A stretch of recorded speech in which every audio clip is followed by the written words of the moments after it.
Next, look at the graphic settings along the bottom here. You started to see that with the scale, but scale also shows up in the properties here.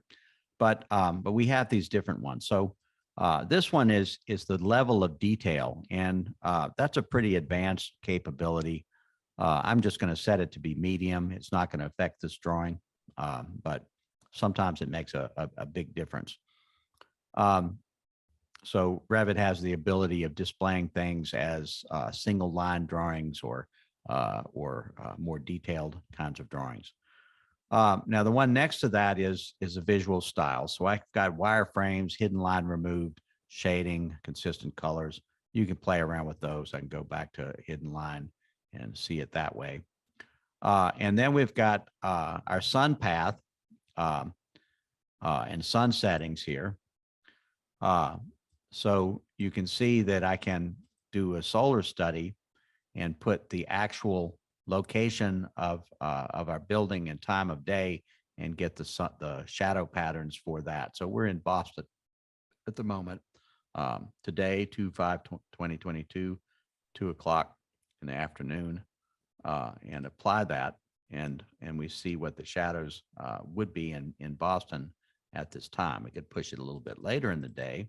Whoops, that's too late. And apply it, and we see again we could push it earlier in the day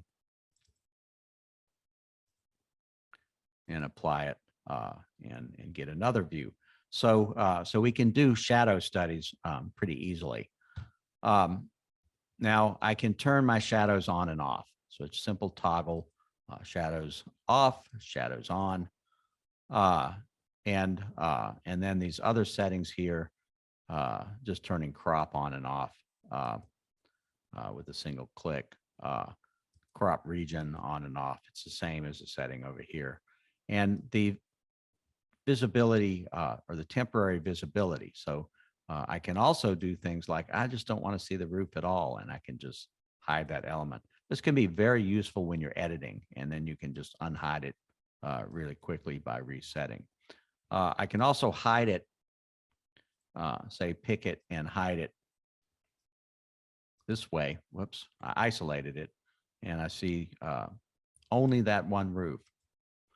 I can hide by category and isolate by category as well.